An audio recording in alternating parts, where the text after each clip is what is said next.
Know who your boss is and who you're dealing with. Hello, y'all. I'm Dianna Brianne. I don't give advice, suggestions, information, recommendations. I just share with you my perspective on different topics, as is with this one. Knowing who your boss is and also knowing in general who you are dealing with. You know, I was talking to someone a while back, and they said that on their job, and I know this person's very responsible, very neat looking, and they said they got written up for not being neat in appearance.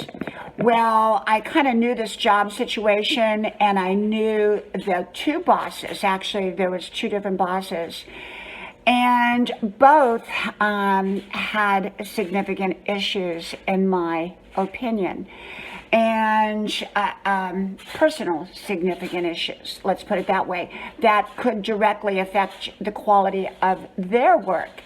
And I thought, here, this other person is really a great employee and person, and yet they got written up.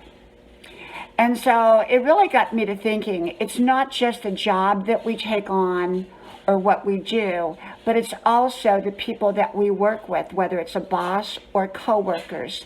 They can have a direct impact no matter how great of a job that we do.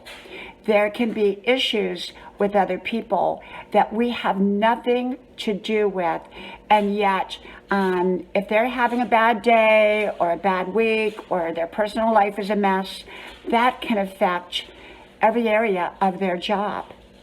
And in turn, if you're working for someone or around someone like that, that can also, that negativity can overflow. Sometimes we cannot avoid that in the workplace because, well, in the bigger the workplace, the more personalities we have.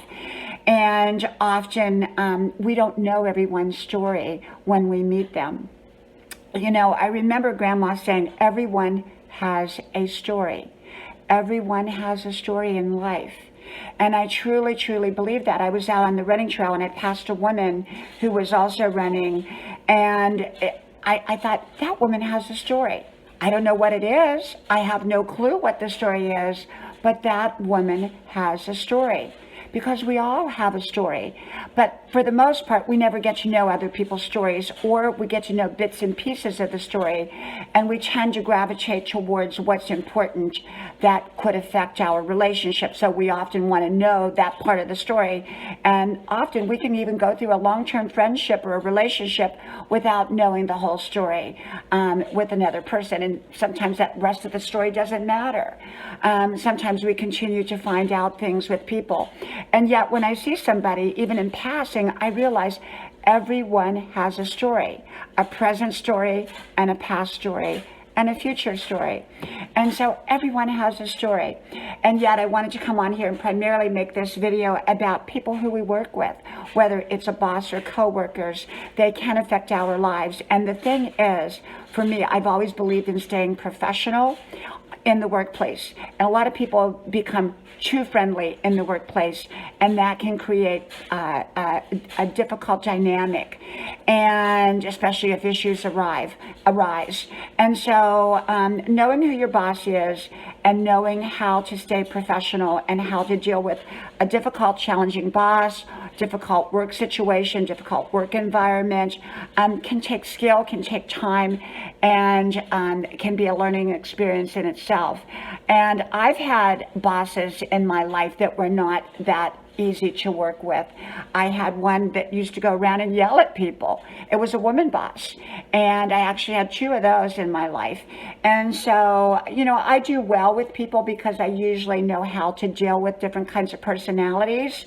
And yet I tend to always stay professional, and I tend to back up from people like that to the best of my ability, even in a work environment. Well, from my house to yours, may God bless you. I do hope you like, share, subscribe, and I hope to talk to you soon again. Bye-bye.